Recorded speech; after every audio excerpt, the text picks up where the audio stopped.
Good afternoon. My name is Jason Tower, and I am the East Asia Quaker International Affairs Representative and also the Global Quaker International Affairs Representative, or choir, for the American Friends Service Committee. I've been working with AFSC in China for about the past 8 years now. And I have the honor of introducing our next panel, actually the first panel of the afternoon, which is on a theme that I think is quite close to the work of the choirs, which is reconciliation, connection, and cooperation. And in this panel, we'll be looking particularly at different approaches and methodologies of bridging people across divides, promoting dialogue, working to reconceive problems to make dialogue possible, looking at creative solutions to conflict, and more broadly looking at how we can work in different ways for peace and justice in situations of conflict. We have 3 presenters this afternoon on the panel. The first presenter will be Carolyne Lamar Jordan, who will present on the Third World Coalition's influence on AFSC's mission and impact for nearly 5 decades. Carolyne is a member of the Sandwich Monthly Meeting. She's also with the Northeast Regional EC and has been a board member previously, also with the Friends School. She's a longtime civil rights advocate for Native Americans, immigrant farmers, and the unfairly incarcerated. The second presenter will be Gordon Mantler. I think I got that right, hopefully. And he will be presenting on Partners in Justice and Peace, AFSC and the Poor People's Campaign of 1968.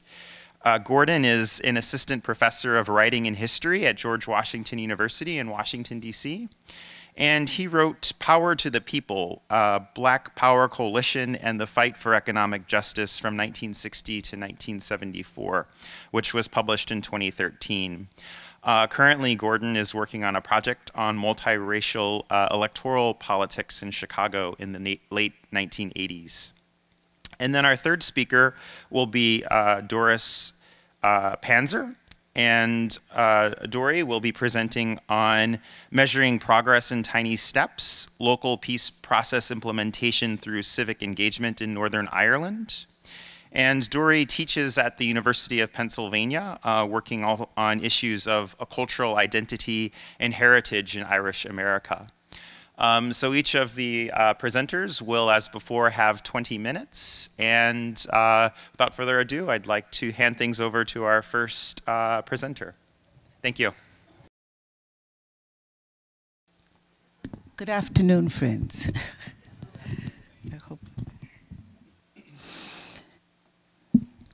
My talk today is entitled The Impact of the Third World Coalition on AFSC's mission over nearly 5 decades. I have been a Quaker, this is a little high, for 30 years. And I'm thrilled to be able to come and do this historical perspective because I was a part of a lot of it, but I might have been at other places doing other things.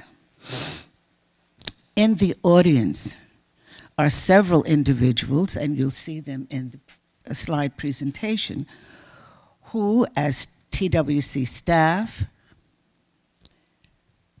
and volunteers, have also served in a variety of capacities and can tell you what has happened. My work has been as a corporation member, board member, and the regional executive. He's told you that. So I will start very briefly to refer to a paper that will be on Star Cafe, which is much longer, a 37-page paper with bibliography. You won't get any of that today. This is just a snapshot, but I want you to tell you the papers, the pictures, the quotes are all there. So I'll just take you through what I've thought was important, and then we'll ask a query at the end of all of us, for all of us. talk about the history, the formation of the Third World Coalition, a few of the major initiatives, the transition to the current structure in AFSC, that is of TWC, with the new organizational structure as well as financial change, and what are our challenges for the future and the impact needs of our communities all over the world. Slide number 1, thank you. The Third World Coalition concept epitomized in practice the peaceful, egalitarian, sharing community that is inspired by Quaker faith. The full meaning of the concept had to be learned over time, and I think you might know we're still trying to learn. Throughout its early history, AFSC became increasingly involved in the issues of oppressed communities, including refugees of war, Japanese Americans, African Americans, Mexican immigrants, indigenous people now called First Nations, and gender discriminated. However, the realization of the TWC concept as a formal entity within the AFSC organizational structure came after and only after the merits of a strategy called leading by example. Internally, it became clear during the 1960s became clear during the period of the 1960s when we had mounting civil rights movements. Before that, AFSC had hosted in Chicago, which is not in my formal notes, Jesse Jackson, the People's Housing Campaign, and many gathered, including Bernard Lafayette. And they were talking between 66, 67, 68, and 69, what can we do?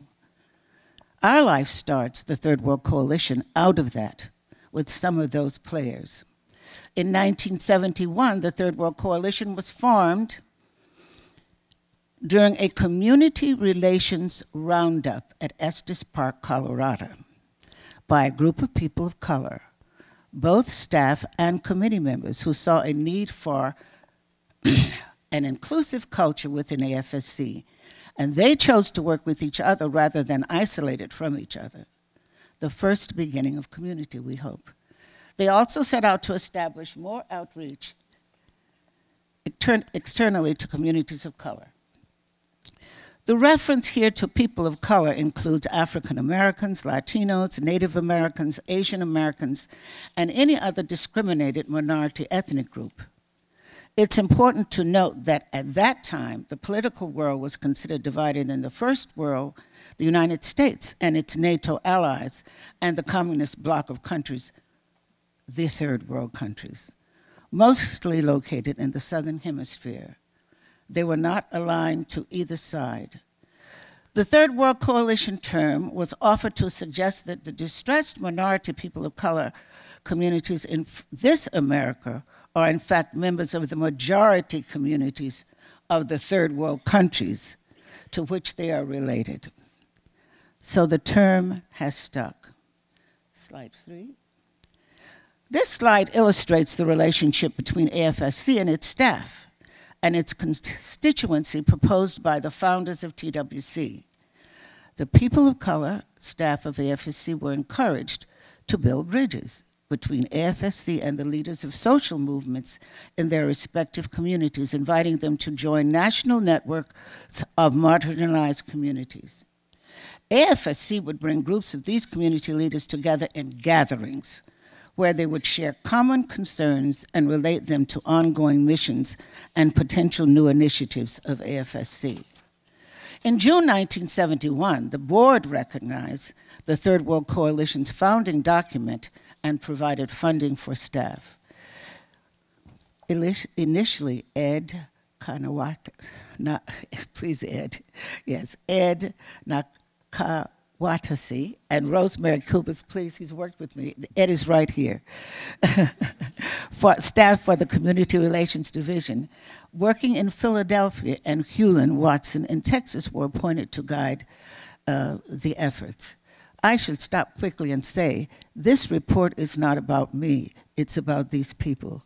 And so their names will come up, and if I put a hand over and say, Marta is here, and Ed is here, and so is here, you can meet them and talk with them.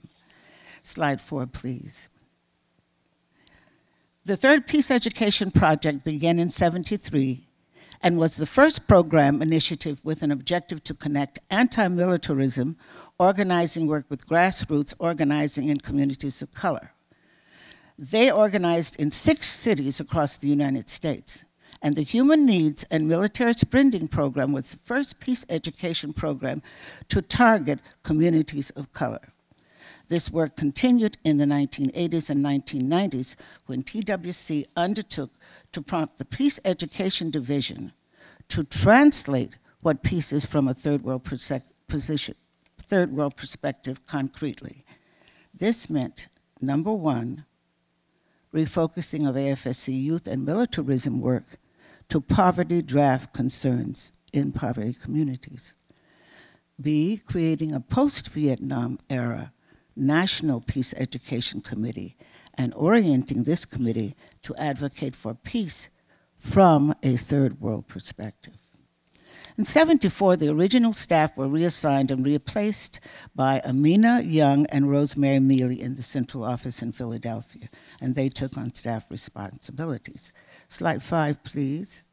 1978, Board approved the Affirmative Action Plan, recognizing that policy standards were needed to systematize and monitor the inclusion of not only people of color staff, committee people, but those of other color groups, oppressed, excluded in the United States as well. I am proud to say I was part of that Affirmative Action Plan team at that time, one of my early years in AFSC. In addition to people of color, the policy as now revised includes women, all persons of LGBTQ preference, and the differently abled. This was revolutionary at the time, and it transformed the work environment at AFSC. It should be noted that this project and this policy has been emulated by numerous organizations. One of the most exciting times I, of course, thought about was 1979. A wonderful time for TWC. In May 1979, the Third World staff of AFC held a plenary review to look at the status at a critical time in the coalition's history. TWC had become deeply involved in the struggle to end apartheid in South Africa, and the retreat was timed to coincide with a visit to America by Archbishop Desmond Tutu and Mrs. Laird Tutu. They both gave extensive remarks to the assemblage. Among other things, Archbishop Tutu noted the general failure of corporations doing business in Africa, South Africa, and to adopt the Sullivan principles, which called for equal opportunities in employment for all South Africans. Accordingly, he tacitly approved divestment campaigns against offending American corporations. TWC subsequently mounted a massive nationwide campaign for divestment. In 1980, I just saw him, Jim Fletcher, Lois Forrest, and Ann Stieber and Jerry Herman undertook a fact-finding tour to South Africa that included Johannesburg, Pretoria, and Soweto. Fletcher reports in my interview with him, quote, "The trip was controversial on the grounds of whether it was immoral to set foot in South Africa," unquote. The group met with Quakers, ANC leaders, and government officials and were arrested for riding as an integrated group in the third-class back section of a segregated train. The eventual conclusion was that the government policy was immobile. Fletcher returned in 1994 to participate in Jimmy Carter's election monitoring team, the election monitoring team when Nelson Mandela won the presidency. May I have some water, please? 1983, slide 7. Thank you.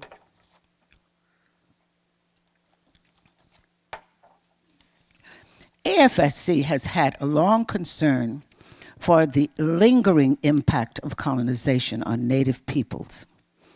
In 1983, Ed Nakawatasi, thank you, attended the first session of the did I say it? Perhaps not still right. He's here to help me. I haven't practiced enough. Ed, I just call you Ed, remember? On the UN Working Group, this is very important, so please let us adhere, on indigenous populations in Geneva as an observer. This was the UN's first structural effort to deal with indigenous people.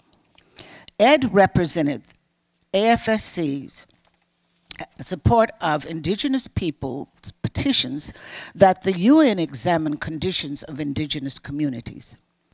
This effort eventually culminated in the passage of the UN Declaration on the Rights of Indigenous Peoples in the UN General Assembly in 2007.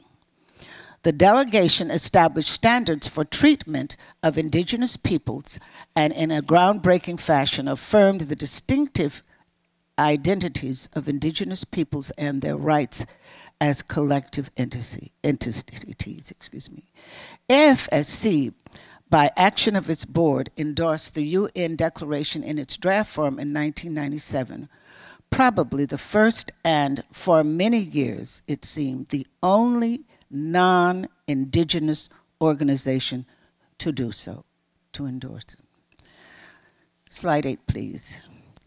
1987, we sponsored a nationwide Latino conference on Central America to enable grassroots Latino community organizers inside and outside AFSC to learn ways of integrating the Central America war issues into the survival agendas of their communities, and creating a voice from this base on United States foreign policy.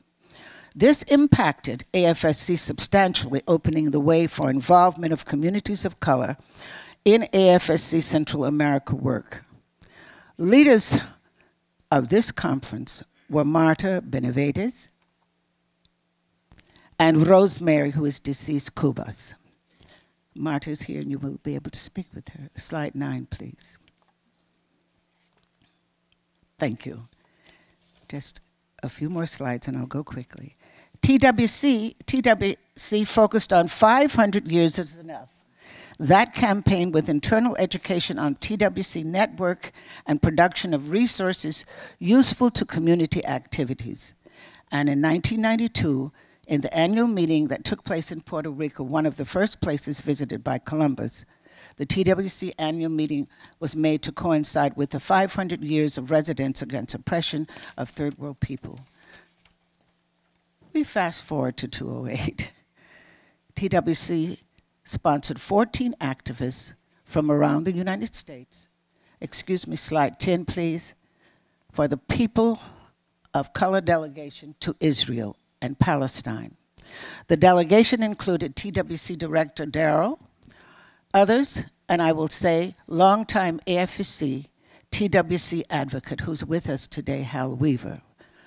Other members of this traveling group were recruited by Interface Peace Building. Slide 11, please. After the tour, a slideshow presentation was developed which connected, this was by TWC, immigrant issues in the United States with the struggle of Palestinians in the Middle East. And this presentation is in the archives and remains a valuable documentation of the cause of enmity between the Israeli and Palestinian people, which is still unresolved today. There are only 2 more slides, I'll be finished. 2015, TWC has had a long-term concern over staffing and funding. Therefore, the TWC has functioned without an assigned staff director since June 2012. The current revised structure of TWC places most of its executive functions within the fairly recently developed Board Community Equality and Justice Committee. Much of what that committee does was the work that TWC did through its early 40 years. The BCEJC receives input from TWC and AFSC programs and tries to provide guidance to the board based on these inputs. From time to time, TWC offers now conferences which continue to support constituent communities all wherever they are. There are still challenges, my friends. Challenges for people of color, and all of us are people of color. This last slide notes the AFSC response to the Dakota Access Pipeline, prompted by remarkable investigative work undertaken by a TWC delegation, TWC was part of the delegation to the Standing Rock Sioux Tribe Reservation in North Dakota. The delegation was led and included TWC member Jamie Bissonette-Louis of the Abenaki Tribe of Maine. She's unable to be with us today. This report, We Are Our Own Medicine, is available from download from AFSC. The full document and all of the historic research you can find in the archives, and it will be on Star Cafe. What do we have to do? Where do we go from here? GLBT Network, Black Brown Men's Network, all kinds of things such as that, communication between all kinds of networks and our board. What can we do now? Solidify our current structure.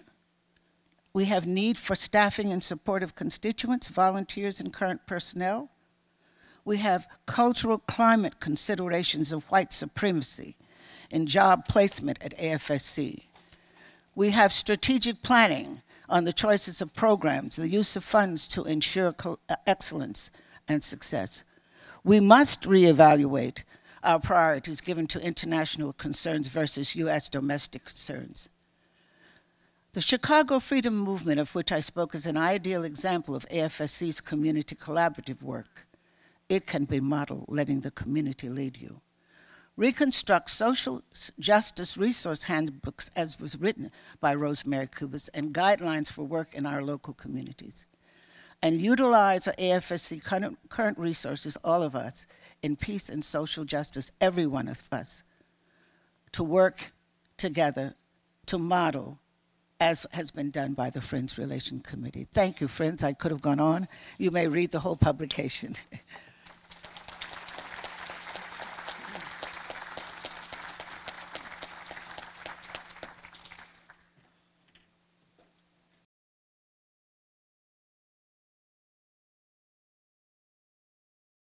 It's an honor to be here. Thank you for being here. I think the sun came out outside, so it's doubly, when it was raining, it was not, it was, you didn't have as many options, right? So anyhow, so on December 4th, 1967, Dr. Martin Luther King Jr. formally announced a much anticipated program of mass civil disobedience that was aimed at forcing the federal government to rededicate itself to the war on poverty.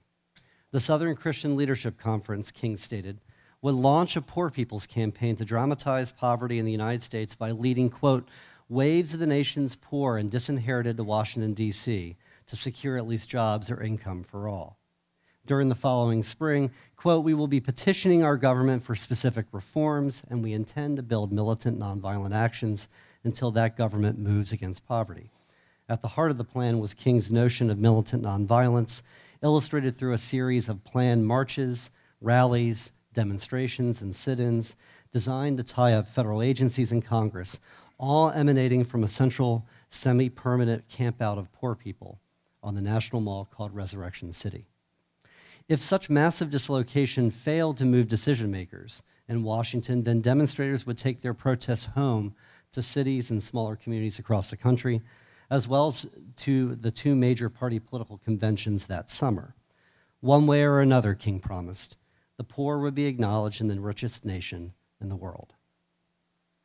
King's vision of an army of the poor was ambitious, to say the least, because it sought nothing less than the transformation of an already evolving black freedom struggle into a genuine national movement of, by, and for poor people. This was not just for blacks and whites, but also Mexican Americans, Puerto Ricans, and Native Americans. King and his closest aides in SCLC knew that they could not do this alone. SCLC was not known for its button-down organization, and its blend of charismatic paternalism and devotion to nonviolent strategy posed particular challenges in an era in which Black power offered its own vibrant rhetoric and strategy. Without question, mobilizing thousands of people into a multiracial alliance while balancing the competing interests, objectives, and rhetoric of several movements, and also adhering to the tenets of nonviolent protest in a time of uncertainty and rising expectations, would have proved daunting to any organization. These challenges were laid bare as SCLC prepared for the campaign that winter and spring of 1968. Excuse me. Of course, King never saw the campaign come to fruition. He was assassinated in April while supporting Black sanitation workers on strike in Memphis, an effort that epitomized King's larger crusade for economic justice and what he saw as an extension of the Poor People's Campaign.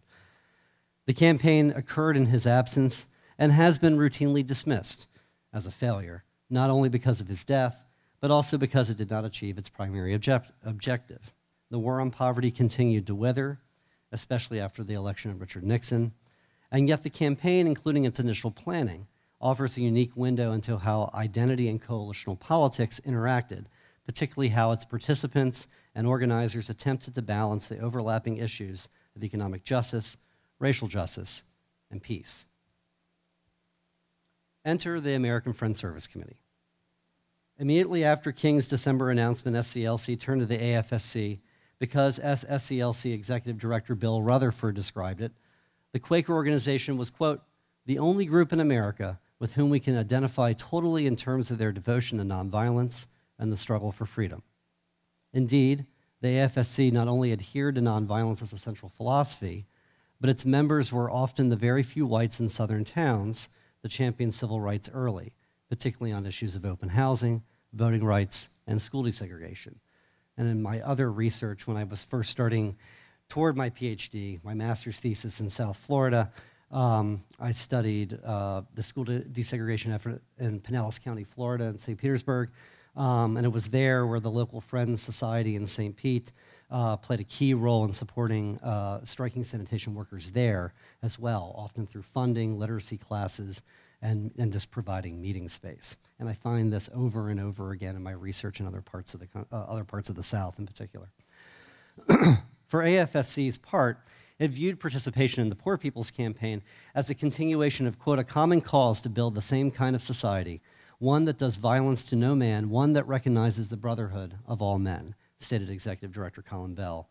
There is no doubt that Dr. King is addressing himself to a sickness in our society. Beyond this clear ideological affinity, AFSC proved to be SCLC's most steadfast partner on the practical demands of organizing. No other organization deserves more credit than the AFSC for broadening the campaign's vision of poverty and justice that winter and spring of 1968, a vision then put on full display, however imperfectly, in the nation's capital. The campaign's expansive articulation of poverty and justice remains one of its most enduring legacies nearly 50 years later, and the AFSC was central to making that happen. In the early stages of campaign planning, AFSC officials were the only outside representatives asked to participate on every level of the campaign, from the research committee to grassroots recruiting. And they often proved quite blunt in their constructive critique of SCLC plans. Although the organization did not come on board officially until February 1968, AFSC officials were intimately involved from the beginning. In December, Marjorie Penny, director of the Fellowship House in Philadelphia, and an old friend of King's, complained that James Orange, the local SCLC coordinator here, offered, quote, unbelievably confusing presentations, and depending on the audience, he gave widely differing pictures of his mission and SCLC plans for coming here. The total effect has been one of unusual irresponsibility. Pretty tough words, but AFSC officials also raised concerns over SCLC's initial unwillingness to include non-Black participants in decision-making, as well as locating a historical multiracial gathering of community leaders called the Minority Group Conference in Atlanta, rather than maybe Chicago or even Denver, more centrally located in the country.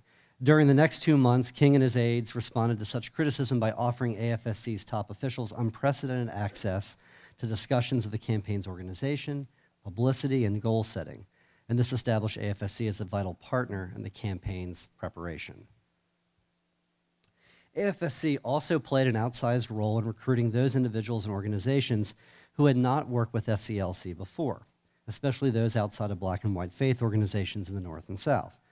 From the end of January to the beginning of March of '68, the SCLC's designated executive director of the Poor People's Campaign and a former AFSC organizer, mentioned already, Bernard Lafayette, along with 2 assistants, directed an effort to contact literally thousands of people to compile a list of interested organizations and individuals. Lafayette recalled a real fast process, it was his words, that prompted mostly superficial relationships. At first, they relied on lists and contacts from organizations that early on had agreed to participate, including the AFSC, the United Church of Christ, for which King Aide Andrew Young was a minister, the World Council of Churches, and the Anti-War Spring Mobilization Committee. But it was the AFSC that proved most helpful in recruiting and reaching new partners due to its established contacts among American Indians and Mexican Americans. AFSC's presence in Denver, for instance, helped bring on board Indian activist Tillie Walker, who's right there, and eventually prominent Chicano movement leader Rodolfo Corky Gonzalez. In the Pacific Northwest, the organization's long support for tribal fishing rights provided yet another conduit to non-black minorities. AFSC had a 20-year relationship with American Indian activists in the Pacific Northwest, fighting relocation and termination, and became the first prominent non-Indian organization to support several tribes' fights with local authorities over fishing rights in ancestral waters. And at the time, fishing rights in ancestral waters that were supposed to be protected by treaties that were then violated over and over again and superseded by state laws was a particular issue. Starting in 1965, AFSC staff and volunteers began to compile material on the civil rights struggle to help inform the organization's stance, resulting in the book Uncommon Controversy, where you can see the cover there, which was initially published by the National Congress of American Indians and then republished by an academic press. Although the editors assured readers that the book, quote, did not speak for any of the Indians, Indian groups, public agencies, or private agencies or groups involved in the fishing rights struggle, the report did help legitimate the fight for fishing rights in the liberal peace, in white liberal peace and civil rights circles. AFSC also was a prominent supporter of the United Farm Workers grape boycott and thus had ties to Cesar Chavez and boycott organizers around the country. Even though SCLC had put 3 men in charge, women were the linchpins in campaign recruitment and organizing on the ground, illustrated by the AFSC. The organization's Barbara Moffett, who you saw a picture of earlier, Pam Coe, and Eleanor Eaton, worked tirelessly behind the scenes to publicize the campaign and connect potential organizers and other participants with SCLC, including Tillie Walker. The SCLC's Tom Houck singled out Walker as one of the most enthusiastic early leaders that they had contacted. Tillie would call me every day to find out what I was doing, he said. To Walker, Amanda, and Hadassah, living in Denver, poverty was poverty. I saw that if you were poor in Mississippi or you were poor in North Dakota, it's all the same thing, she recalled. You're fighting the same battle. Although she did not necessarily see herself as a, quote, Indian leader, Walker had extensive ties among American Indians and Mexican Americans as the director of the United Scholarship Service in Denver, which assisted mostly Mexican and American Indian students gain admission to elite prep schools. From her post, she knew many young Indian activists who became involved in the National Indian Youth Council, such as Clyde Warrior and Mel Tom, and believed that they were best suited and most willing to spotlight the wrenching poverty on Indian reservations for a national audience. While AFSC was instrumental in connecting Walker and others to the Poor People's Campaign, the campaign's lack of focused goals remained an issue, especially for AFSC leadership. Of particular concern was the marginalization of the Vietnam War as an issue. Calling the campaign's priorities, quote, disastrously confused, Barbara Moffett offered a 5-page memo responding, single-spaced, memo responding to SCLC's authored campaign manifesto. The memo detailed the manifesto's shortcomings, including the lack of a clear-cut statement, quote, not subject to distortion of the reasons for the campaign and goals of this Army of the Poor, little explicit language on how the poor would be involved in the planning and implementation of policy changes, and no recognizable framework to make concrete demands. Most egregious, at least to Moffett and others, was the lack of a clear position on Vietnam, one that linked the war to the lack of domestic resources. Quote, "It seemed to us that this draft puts SCLC in a position of accepting the inevitability of continued American fighting in Vietnam," Moffat wrote King, when the organization should declare in unambiguous language that, quote, "In the name of America's crying needs, in the name of morality, and in the name of peace, we say stop the war." The war became a key campaign goal, due in part to the AFSC's insistence on it. The minority group conference mentioned earlier was just one day in a motor lodge in Atlanta, but in many ways, it was the most unheralded triumph of King's last weeks and of the Poor People's Campaign in general. It was made possible by AFSC's behind-the-scenes help, and we know more about it thanks to AFSC documentation in the archives here in Philadelphia.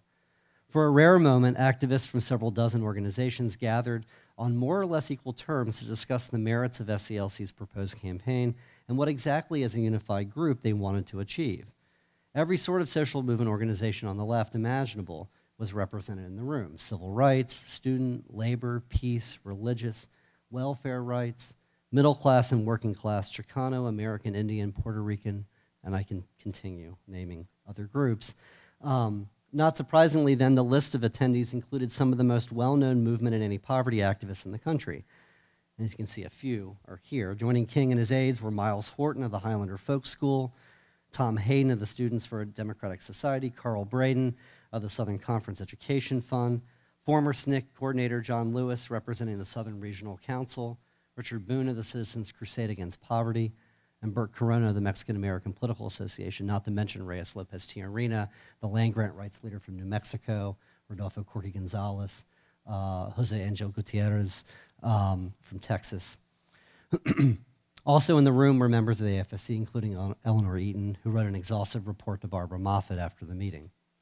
I cannot go into a lot of detail about the conference here now, but in short, the 80 or so activists who attended heard King's best effort to sell the utopian vision of the Poor People's Campaign as, quote, "a radical redistribution of political and economic power," imploring the delegates to join what was, quote, "now a human rights movement." King concluded that the nation has mixed up priorities and that we must think of the David of truth against the Goliath of injustice. The Poor People's Campaign was designed to get the nation right side up. But he said it was only possible if the people in the room joined SCLC this spring, or that spring. After modest applause, a bull session followed to answer activist questions and discuss strategy. Generally, most participants were pleasantly surprised by SCLC's openness to hearing their issues, because their solutions to justice, and it's one of the points of my book, were not always the same. They overlapped, but they often saw their poverty a little bit differently and how to resolve it a little bit differently. And as afternoon became evening, any anxieties began to ease as delegates shared a meal, began deliberating their level of engagement in the coming campaign, and even shared a bit of their respective cultures. Attendees broke into caucuses roughly delineated by ethnicity to decide whether they would participate in the campaign, and to the relief of the organizers, almost all agreed to do so. Not present at the conference was Cesar Chavez, officially because he was greatly weakened by a 25-day water-only fast he had ended shortly before the conference took place. In fact, he never committed to the campaign beyond verbal support and the presence of underlings at a few organizing meetings. Despite pleas from SCLC's officials and other Chicano activists, especially after King's death, Chavez responded that physical ailments and the sheer organizing challenge of the grape boycott required his undivided attention to the work of the United Farm Workers. But AFSC documents from the time, it's really the only place I've found this, and particularly Eleanor Eaton's observations in them, offered a more complex set of reasons. He later told Eaton that, quote, he had felt it would be immoral for him just to go and make a speech and then go back to California, that if he had come to the Poor People's Campaign, he would have to stay and be part of it. That he also disapproved of the sometimes bombastic behavior of other Chicano movement leaders involved, especially Reyes Tijerina, and worried that a failure in Washington, D.C. could cost goodwill among middle-class supporters of the UFW boycotts also probably played a role. And yet Chavez hinted at a few regrets to Eaton. After the campaign, he lamented that he and King never had the opportunity to sit down with each other. "I never met him," Chavez told Eaton. "In fact, I've never met any of the top SCLC staff." At that point, he does later on with Coretta Scott King and Jesse Jackson. King canceled a scheduled meeting with Chavez in March to address striking sanitation workers in Memphis. Eaton found this missed opportunity, quote, extraordinary and tragic, given the two men's similar strategies and objectives. To Eaton, who knew both men, quote, there's no one who best exemplifies the twin commitment to poor people and nonviolence for which Martin Luther King was fighting than Cesar. This fact does seem remarkable considering popular comparisons that often portrayed Chavez as, quote, the Dr. King of Mexican Americans. Such a parallel was clumsy at times, considering the two men's dissimilar class backgrounds and personal organizing styles, and yet their use of nonviolent protest strategy, their strong religious faiths, and their roles as heroes to African Americans and Mexican Americans, and there's often like King Chavez days now that are celebrated, convince many people. So the campaign went on without Cesar Chavez or Dr. King, but the AFSC was there. In May, June, and July 1968, thousands of poor men, women, and children of all races, ethnicities, faiths, and regions, along with many middle-class allies, came to Washington to remind the nation that poverty remained in the richest country in the world. Many lived in Resurrection City, shown here. This is West Potomac Park, next to the reflecting pool. The encampment on the mall that King envisioned and where several thousand people briefly lived nearly 50 years ago. Many were arrested as part of their protest efforts, including several dozen Quakers. And while the campaign did not achieve its primary goal of a rededication of the war on poverty, it was also not the unmitigated disaster that so many scholars and journalists have treated it as. In fact, I've been heartened recently that in the last several years, the public memory of the Poor People's Campaign has begun to shift, if just a little bit. Teaching classes about public history in Washington, D.C., I've had the pleasure to visit the new National Museum of African American History and Culture several times, 5 times to be exact. On the 3rd floor of the Underground History Gallery is a large display about Resurrection City. Entitled The Legacy of Resurrection City, the museum's placard reads, quote, inspired by Dr. King, they had tried something never before attempted, a multiracial coalition demanding fundamental change. They learned how difficult that would be, how important it was for each group to create its own solidarity, and how future coalitions required the ability to acknowledge their differences but focus on their shared values. The Poor People's Campaign struggle was not in vain, concluded children's activist Marian Wright Edelman, who was a key person negotiating behind the scenes for the campaign and SCLC. Indeed, the politics of coalition and identity were not and are not mutually exclusive. The museum placard does not mention the American Friends Service Committee's contribution to this important work, and I didn't expect it to, but perhaps it should have. Thank you.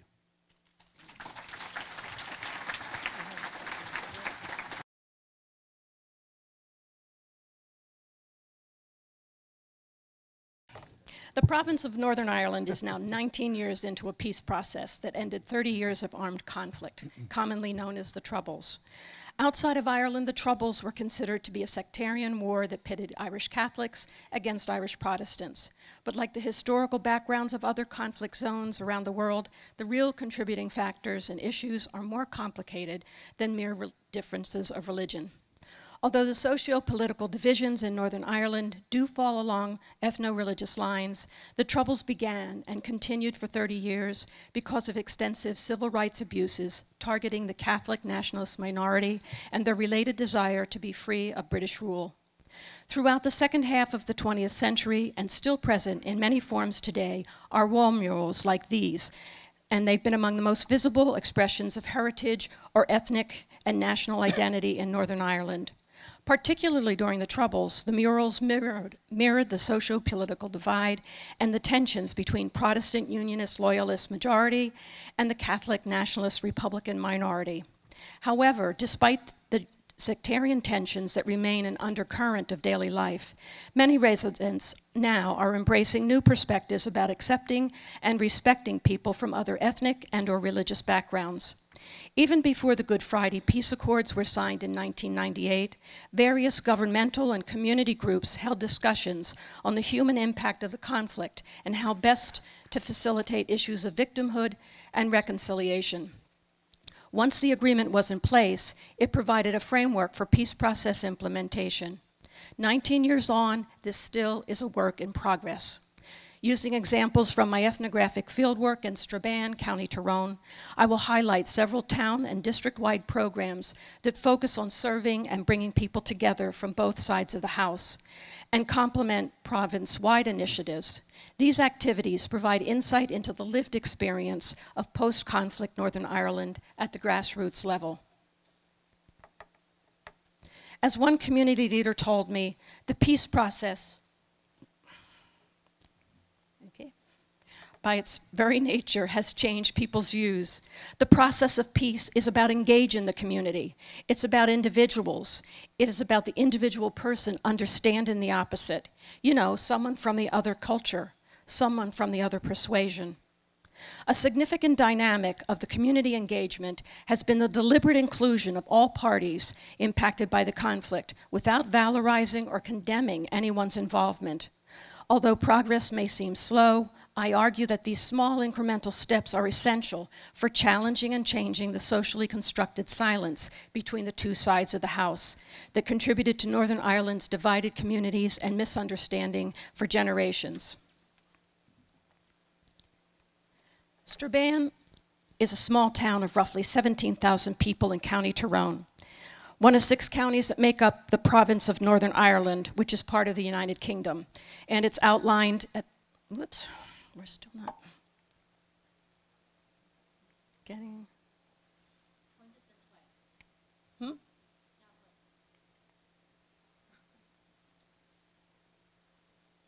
Can you change? Okay. Okay. Northern Ireland is outlined. Strabane is a border town on the western border of the of Northern Ireland. Sorry.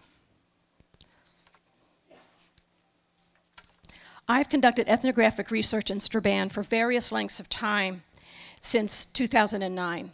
In full disclosure, my fieldwork was conducted solely within the nationalist Republican communities of Strabane, where I lived in a Republican housing estate. Although I met people from local Protestant Unionist communities, formal interaction with them would have threatened my ability to work and live in the Republican neighborhood. In addition, to protect the names of interviewees, I follow the common practice of assigning them fictitious names, and in some cases, I even create composite characters. Scholar Marilyn Cohen notes that the challenges of doing ethnographic research in divided communities like Northern Ireland, but also argues that maintaining neutrality and working with both sides of the house may not always be necessary for substantive scholarship. My focus here is on those who want the peace process to succeed and are creating an inclusive, equitable future for everyone in Northern Ireland. However, I have to note that splinter dissident groups who disagree with those aims do exist. Can you change it? A variety of peace and reconciliation resources are available through local, regional, and province-wide governmental initiatives, as well as non-profit organizations. Province-wide, the initiative A Shared Future acts as an umbrella program for districts to implement their locally designed good relations strategies. In a complementary fashion, Strabane's St. Patrick's Day Parade is a grassroots response to those initiatives, contributing to local efforts to make Strabane town and district a more welcoming and stable place for all residents.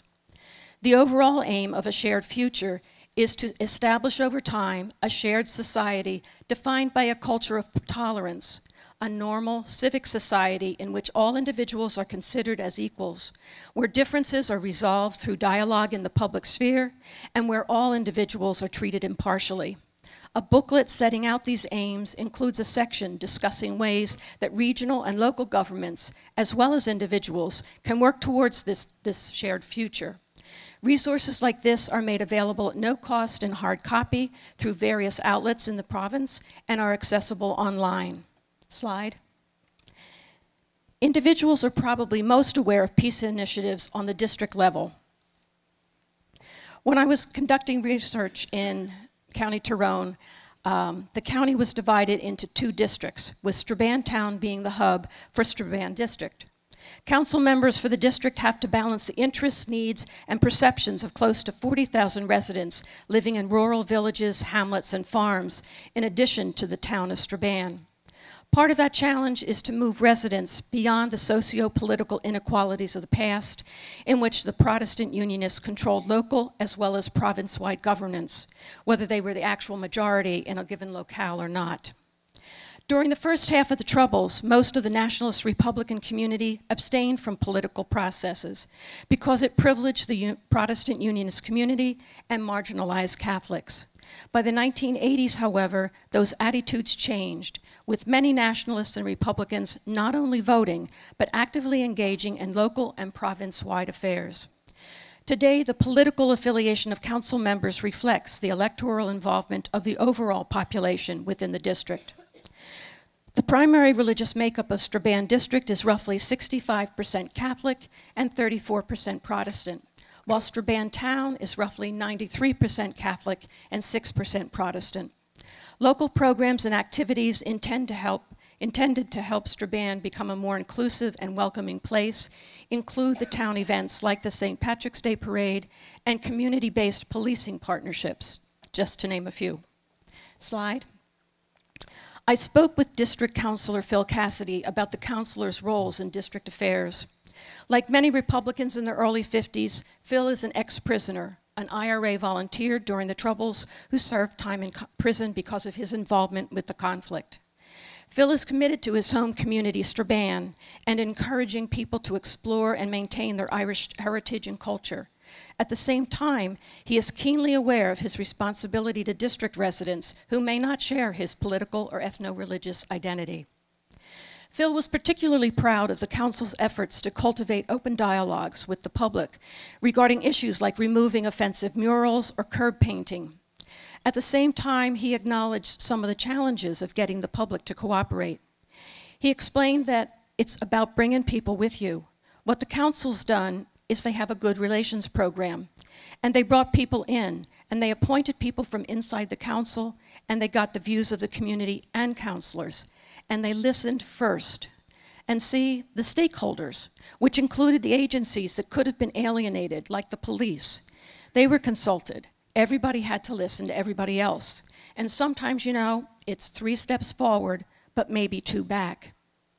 Advocating good relations within and between people, regardless of their religious, political, or racial background, relates to specific issues that contribute to an integrated and inclusive society with a shared future. It also refers to a form of best practices that councilors and district staff are expected to adopt. For example, roadside curbs painted blue, white, and red, as in this image in the lower left, define or claim an area as a Protestant Unionist neighborhood, while the symbolism used in the Irish language in the wall mural upper left identifies a Catholic nationalist area.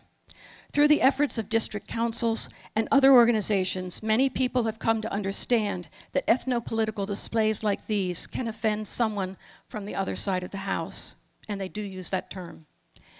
Today, many try to minimize using those symbols in public spaces. Slide. Strabane District Council adopted 2 distinct themes for good relations programming in 2011, supporting cohesion and promoting inclusion. The rationale for supporting cohesion was their belief that the council could help develop cohesive communities through effective leadership and good governance, and by equipping elected leaders, members, staff, and wider community to further the work of the good relations in their workplace and communities. For promoting inclusion, they looked for the council to work in partnership with others to ensure its facilities and the district as a whole is welcoming to all, and that culture and identity are expressed sensitively and all communities are included in the wider civic life of the district. One action within the theme called for tackling what council members labeled hard issues, meaning points of contention such as ethno-political symbols or performances that can intimidate and marginalize another segment of the community. Now, although a number of events held throughout the year may be self-consciously inclusive, they are helping to break down socio-political stereotypes and suspicions of the other side of the house. One of the biggest of these events, as I've been saying, is Strabane's St. Patrick's Day Parade. Slide. In addition to being a celebration of Irish culture and heritage, Straban's St. Patrick's Day Parade has served as one of the tools for improving cross-community engagement and working towards the province-wide initiatives that stress good relations and the shared future of everyone in Northern Ireland. I interviewed several town and district leaders about the parade organization, as well as to find out what they considered significant about this relatively new public event. I asked parade organizer Russ O'Brien whether the St. Patrick's Day Parade engaged more than the Catholic Nationalist Republican community, and he responded, "Oh, aye, it does. I actually think, and I'm a Nationalist Republican, and I make no apologies, but the event we run is about engaging everyone. It's not about, you know, this is ours and we hold it for the nationalist community. It is about Straban, whether you be nationalist, unionist, Catholic, Protestant, whatever you want to be. This event is for you if you want to participate in it. And we actually do engage with other people." Russ went on to tell me it's all about asking for respect and showing respect back. Like other community leaders, Russ is working to dispel deep-seated perceptions that hinder trust and engagement between people from different neighborhoods and political affiliations. A general perspective is that residents within the town of Straban are all nationalists and Catholics, while those in the small villages and rural areas beyond the town are all unionists and Protestants. Like many misconceptions of the other, reality does not quite mirror those notions. The town is overwhelmingly nationalist, but other identities are present too, and census records show a mix of political and religious affiliations throughout the rural areas as well. Slide. As I noted earlier, St. Patrick's Day is relatively new to Straban. Hugh McMurray, another community leader, explained that in the early 2000s, people took note that the town was fairly deserted every March 17th, as residents traveled to other places where there was some form of public celebration. They wanted to do something in Straban to keep people in town and raise community spirit. In 2005, they decided to have a parade. Hugh said, "It was a nice wee parade. All the community groups were involved." The parades I attended in 2012 and 2015 had people from both the town and more rural areas of the district participating. Students from several area schools either rode in decorated floats or had groups walking. Other entries included vintage cars and a variety of bands. St. Patrick himself was there too, along with a wee small lad dressed as a leprechaun. Even Straban's Ethnic Community Association had a float, highlighting the new ethnic groups who have settled within the town. Slide. One intriguing aspect of Straban's parade that changes every year is the group chosen to lead off the parade. In 2012, organizers were pleased when a pipe band from the nearby village of Sion Mills finally accepted their yearly invitation and agreed to participate in the parade. Sion Mills is perceived to be a Protestant community, so having the pipe band join the parade was a significant step in cross-community relations, something parade organizers acknowledged by giving them pride of place at the front of the parade. Hugh explained, "It's all about understanding and accepting each other's culture. It's a way towards peace and reconciliation. We were delighted that the pipe band participated. Now, I'm only surmising there were Protestants among them, but I hope there was. You know, you don't ask people's religion." In actuality, the Sion Mills Band already was working on being the inclusive organization on their own, something Hugh and I missed or did not remember amid all the excitement of the parade in 2012. Much later, while going through my photos, I realized they had a large banner leading the parade, and you may be able to see it among the crowds, but it's partially visible. The banner says, "Sion Mills Independent Pipe Band, your local cross-community band." Clearly, members of the Sion Mills Band were committed to welcoming and including musicians from both sides of the house, and also felt it was important to express that commitment openly. The fact that neither Hugh nor I remembered the banner and its explicit message may also say something about any one of us holding on to outdated perceptions of others. In contrast to parade organizers' interest in involving the Sion Mills Band, the Straban Memorial Flute Band was not invited to march in the parade the first few years because of the common perception that they were directly linked with the outlawed Irish Republican Army. Including an IRA band clearly would not be in keeping with organizers' efforts to present an inclusive event for the town. The Memorial Band was established in 1985 to honor 3 local lads, all volunteers in the IRA, who were ambushed and killed by British forces in February of that year. Although the IRA has no official connection to the band, its members and the community they support that supports them are all staunch Republicans, and unapologetically so. Their uniforms are black in a militaristic style. In addition, their music, particularly in the early 2000s, included confrontational anti-British sentiments common throughout Republican communities. However, in 2010, parade organizers negotiated with the Memorial Band to tone down their music and join the town's celebration. Then in 2015, it was their turn to lead off the parade in recognition of the Memorial Band's 30th anniversary. Participating in a district-wide event like this parade validates the Strabane Memorial Band's right to perform in public spaces the same as any other local organization. I have described only a small selection of activities designed to promote peace and bring about reconciliation in Northern Ireland. Deliberate acts of inclusion like these in Strabane, actions on a local level, are changing hearts and minds incrementally. Granted, concerns over socioeconomical inequality and tensions between the Unionists and the Nationalists have not disappeared totally, but change is happening, and I believe these efforts are not one-sided. To me, these examples reflect a broad-based interest and willingness on both sides of the House to engage in creating a better, more inclusive community. Now communities openly wrestle with the memories and unresolved issues from the past, utilizing a range of programs that confirm the significance of those issues in the present and on into the future. Furthermore, these examples also demonstrate ways that grassroots organizing and engagement, not merely the initiatives of elected officials, contribute to accomplishing the goals of good relations in Strabane District. Activities such as the St. Patrick's Day Parade deepen and empowered local leadership, depend on a deep and empowered local leadership, who reach out to all groups in the area as they create welcoming events in public spaces that truly are meant for everyone's enjoyment. Thank you.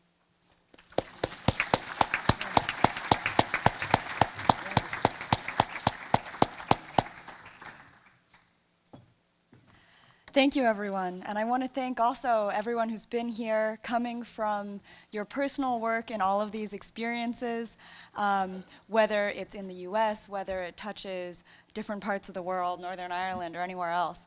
And I'll try to leave a lot of time for questions and answers in this session, especially since we have so many people in the room who have that personal connection to the topics we're addressing. This panel is on reconciliation, connection, and cooperation. But as you could see from the papers, the contexts were very different. We had, from Carolyne Lamar Jordan, a history of the Third World Coalition working within AFSC, working within the US, and across international boundaries too, to infuse and advance a perspective in the organization's work and its policies that speaks to that perspective. From Gordon Mantler, we had a history of the Poor People's Campaign and AFSC's involvement in it, how identity and coalitional politics interact, and a more detailed look at things like the Minority Group Conference in Atlanta. And finally, from Doris Panzer, civic engagement in Northern Ireland, 19 years after the signing of the peace accord, where we could see that there are still a number of problems and a number of positive steps happening at a slow level, day by day. It was interesting for me because these cases are some that you see presented as success stories, really, to some extent, or almost with sort of inevitability around them now if you work in conflict studies and reconciliation, to see whether the American Civil Rights Movement, the way it's taught in a lot of high school textbooks, as something that was inevitably happening, but then in contrast to look at the details of who's arguing about where they go and what they talk about at the Motor Lodge. Or Northern Ireland, which despite its continuing stresses, is one of the rare cases where a conflict has been mainly resolved through a settlement. So to have this other perspective, likewise with AFSC, which we're here to celebrate at 100 years now, this history of the Third World Coalition also shows some of the tensions that there can be within an organization and the details of how change can take place inside and outside of organizations. So it was interesting to have this more detailed look, not the outside wrapped up stories that you see. And it's interesting as how it informs our work now in AFSC. My name is Mari Missioner-Roy, and I'm the Quaker International Affairs Representative for Asia. I'm based in Yangon, Myanmar, that was formerly Rangoon, Burma. And the work that we do in Myanmar includes some attempts at reconciliation, connection, and cooperation, whether it's between the Muslim minority groups and the majority Buddhist groups, or looking at different political coalitions that are forming with different ethnic minorities and a democratization process. Around Asia, the AFSC's work in Indonesia touches some of these same themes.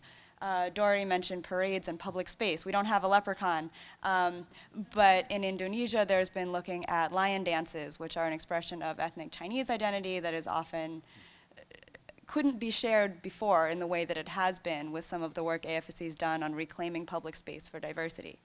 But in the daily work that we do, it never feels inevitable the way it can be when you read about it in a history book.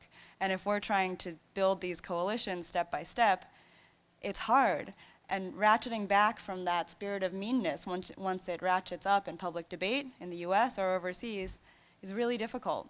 So as we switch to the broader discussion, I'd be interested in the advice that you all have too, based on these historical studies, for the work that we're doing today on these same issues.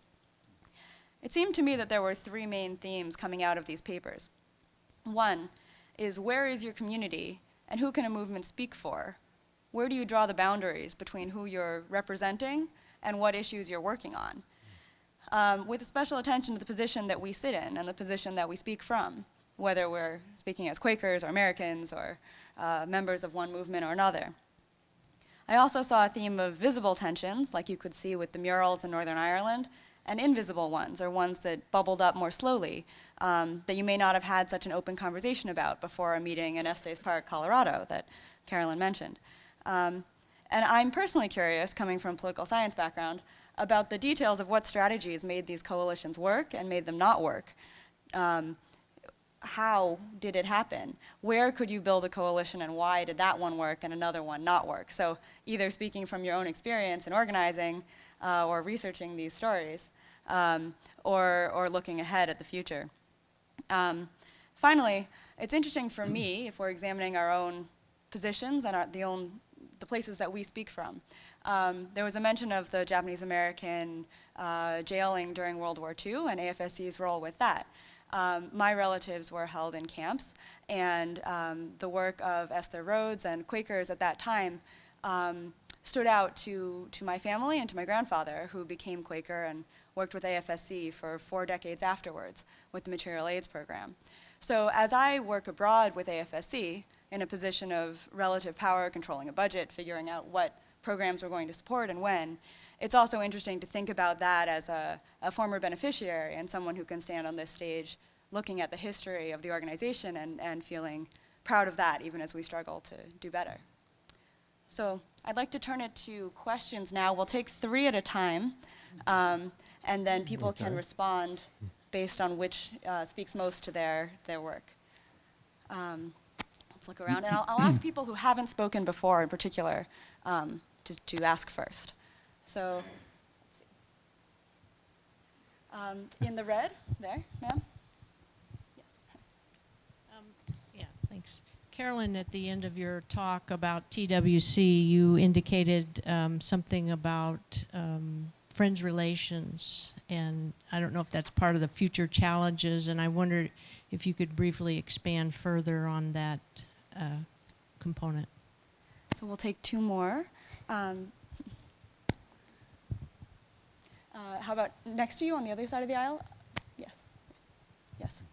This is also Carolyne. You mentioned at the top of your highlights that there would be a query, and I apologize if I missed it, but I was wondering if you could restate the query. And one more. Okay. How about in the front here? Thank you. Mike is on the way. Yeah, I was listening to the talks this afternoon. I was particularly interested in the civil rights piece. And I guess my take is just how people have ideas or notions and not clear priorities. And so perhaps you could reflect on that and tell us where we're going in the future as far as the clear priorities. And that not only applies to civil rights, to the other speakers as well. Thank you. So we have a friends relations question, ask to restate the query, and a question about how to set priorities or how to understand unclear priorities. Maybe we'll start with the query. That seems straightforward. Is that mic on? I see the green light. Yeah, the green light seems to be. Well, I can speak loud enough about it. Here, use this. Switch to the red one. I'll start with the Friends Relations question because I'm on the Friends Relations Committee. And I'm delighted to say that we are working on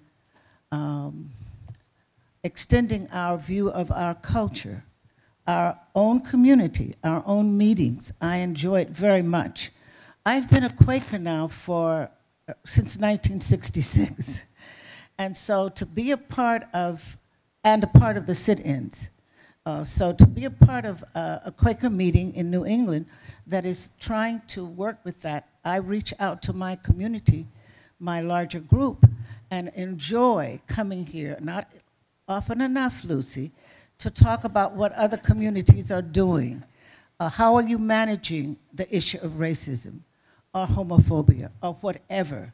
And we have an older community. I live on Cape Cod. So some of the things are not the same. And we're challenged as Friends Relations and all of us to look at the community and what does it need? What do we need in our place? You asked me about my question, my answer, my query. Where do we go from here? And someone said it so beautifully yesterday, I guess it was in one of the sessions, maybe it was in the evening. What can I do where I am with my population in my meeting at the average age of 65 or 70? And so we're not dealing with some of the things, and we're not as concerned, although I have concerns about the war and poverty. So what can you do where you are? I don't know if that completely answered it, but I hope it did. To the question about priorities and setting them, it's very difficult. So there's my historian's answer, right? It's complex. And the organizers of the campaign really struggled with that. There was a resistance to zero in on a handful of issues or specific policy objectives initially because the concern was that the way the media would frame it is that, well, if you achieve this policy, you succeed, and if you don't, you fail. And Andy Young and Dr. King and others were like, well, we don't want to do that. We don't want to set ourselves up for some kind of artificial bar where we automatically fail, even if we do gain some awareness or some certain policies. And in the end, after Dr. King was assassinated and the campaign was ramping up in April and May, they did put together a list of demands, 53 pages of demands that sort of represented all the different constituencies and folks. And so, of course, that was a little overwhelming, but there were specific demands for particular agencies, for particular groups. I would say the two things that in particular that I think that everybody was in agreement with that they could focus on, and that I would say at least one of them was partially achieved by the Poor People's Campaign, was one, dealing with hunger at some level. The Solidarity Day March, which was kind of the one-day rally for the purposes of the media and getting people together, that was supposed to look like a March on Washington 5 years later. It looks different, it's not as memorable, and yet you know, they brought 100,000 people to the mall, and it was zeroed in on hunger and specifically hunger policies to sort of to address hunger, and I would say those are some of the very clear, concrete policy objectives that the campaign achieved.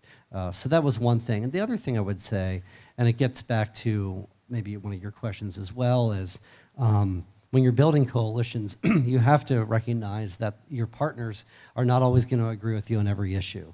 And you have to accept that that's the case, and you have to find common ground where you can. And if that common ground is enough, it's broad enough that you can work together. And so the thing that I noticed as particular among the people that were involved with the Poor People's Campaign and the other campaigns at the time, some other black-brown efforts, was in opposition to state violence. And whether or not that was overseas in Vietnam, in Southeast Asia, and other parts of the world, or at home, the issues of police brutality, as you probably know, most people in this room, I would imagine, not new. What we're hearing today and the critique of the police and relations between the community and the police are the exact same critiques that were made in 1967 and 68. And so if there was anything that brought people together was this kind of idea that we will not stand for this kind of relationship and this kind of harassment and brutality and unjustified homicides by the state. And so did that translate, that translated in sometimes in some community relations or community review boards at the local level, and some greater awareness. Of course, the Red Squad in Chicago and places like that were exposed eventually, not because of the Poor People's Campaign, but ongoing efforts to expose sort of our own secret police that was rampant in the United States. And so, so those are two things I would say are things that brought people together. But again, it's like if everybody, and this is often how the coalitions fall apart, you end up focusing on the things that don't bring you together, that you don't have in common with each other. Whatever this happened to be, that's how the coalitions falter, right? So, and I would say also, and sorry, I'm monopolizing this. I would also say that maybe fleeting coalitions, are okay, and that we shouldn't think that sometimes something sustained, an organization that has a purpose and focuses on one issue, and then they sort of resolve it or achieve it and then is okay. Because I think there's a lot of pressure to keep these things sustained when maybe something needs to die out and then something else sort of organically emerges around another issue. So. I'd just like to share a slightly different perspective, a little bit earlier than yours. 1960 was Fisk University's time after Greensboro to do the sit-ins.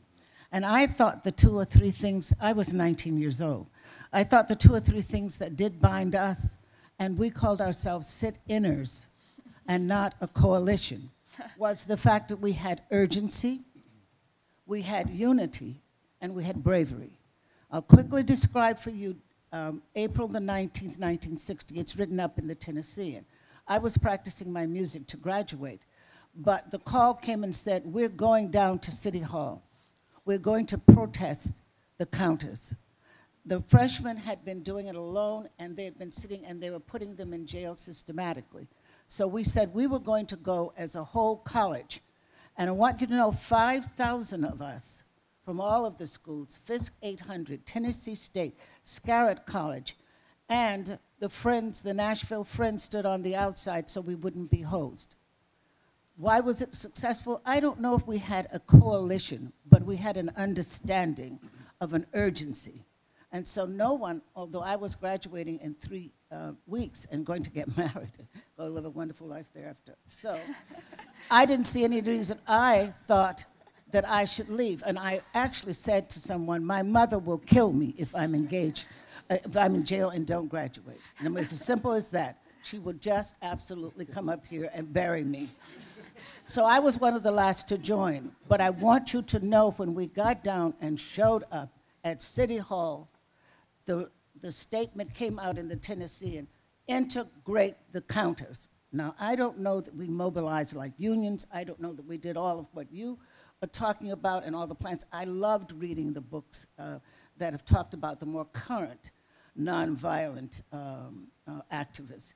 But we were just a bunch of kids, 19, 20, and we scattered. And by the way, Bernard Lafayette was my classmate. I think we can take another round of questions. In the pink in the back.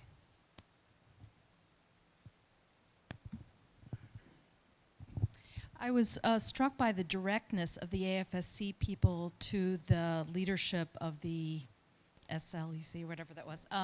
And so I wondered whether you had any insight in terms of how they had a relationship that matured to that point where that was okay, or maybe it wasn't okay. So that was one. We'll take two more. Back over there. I'll ask a second question, but wouldn't blame you if you only answer the first. So in March, Sinn Féin scored what can only be called an electoral victory that was unprecedented. They have 27 seats to the Unionists' 28, and the rest held by third parties.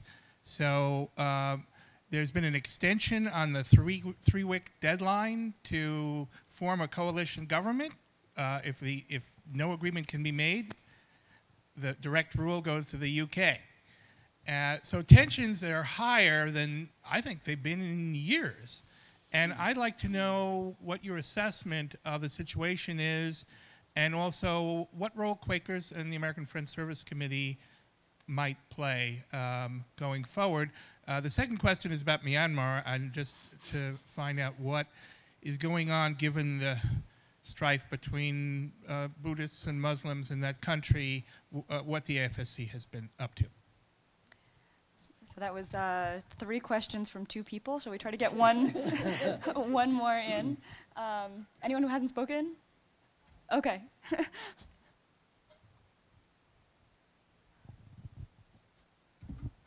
Something I haven't known how to articulate until I listened to these 3 presentations. Something that was common to all 3 was that the parties in conflict found a way to reach across to the people with whom they were in conflict. And that's something that I have not observed in recent plenary sessions at the openings of these corporation meetings. How do we acknowledge and respect the anger without celebrating it, which is what we seem to do sometimes now? So we have a set of difficult and interesting questions all. One was about how the relationship could develop with partner organizations in coalition at the civil rights movement, and how that dialogue took place with AFSC. One about current events in Northern Ireland and the sweep, greater rise to power of Sinn Féin, and what will happen next if there is no agreement. One question about what AFSC is doing in Myanmar on these issues, and one about how to reach across boundaries and how to recognize anger without promoting it, perhaps. So who wants which of these in our remaining 4 minutes?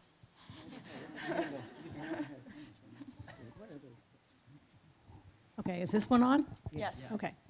I can't speak too much detail about the current situation in Northern Ireland, except to say that Sinn Féin has been the second most powerful political party for quite a long time now, for quite a few years now. So they have had the key, the deputy first minister has been a Sinn Féin political party. Martin McGuinness had been it for a number of years, and he just died recently. So I'm not sure how to answer or respond to your question about what's happening now.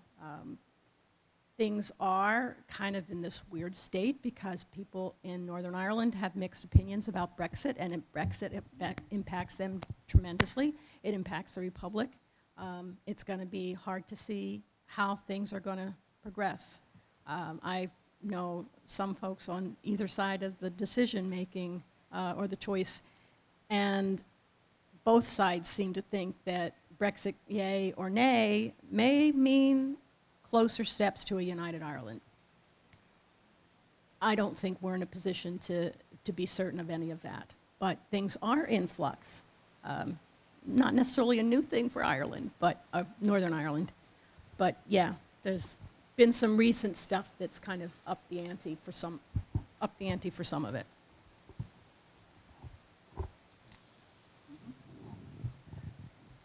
Good questions, all of you. I guess I have, my initial thought was 2 words: establish relationships. King trusted these voices and was willing to listen to them. Not necessarily everybody in his circle was, but King was. And he faced withering criticism at times, sort of throughout his public life, but particularly toward the end of his life, whether it was his position on Vietnam, not necessarily by other, well, yeah, actually by other activists, but certainly by the media and the public. But I think about, if you want, so you thought the AFSC was tough in their critique of like the plans for the Poor People's Campaign. The ladies of the National Welfare Rights Organization were quite brutal in their critique of this sort of the naivete, or I don't know what the right word is exactly, but of the mostly male ministers of the SCLC and when it came to welfare policy. And so they heard a lot, but they were willing to listen generally because they needed, this was really the first time that they were trying to build something from scratch. I mean, if you have any understanding of the SCLC, they often came into an already organized town, organized by CORE, by SNCC, with the help of AFSC and other organizations already in communities, and then SCLC comes in and sort of mobilizes a bunch of people and gets media attention, and then brings about some kind of resolution, not always satisfactory to the people that were already there. But the campaign was a different animal, and so they realized they needed a lot of help, and so they were willing to listen to Marjorie Penny, to Barbara Moffett, to many of these other folks. I will say that if Reyes Lopez Tijerina and some of the other folks that they really didn't have relationships with and were just meeting had said similar things, that would not have gone over so well. But at least with the AFSC and the activists that King knew, he was listening. So that would be the other word, is listen. And that might be the answer to your question, is try to listen to each other. It sounds simple, reductionist, but that's the best I have right now. So. Thank you. That's a very interesting question. I've been thinking on it, so I don't have a complete answer, but I want to say that let's just suggest that what did we learn from those sit-ins? And they were modeled.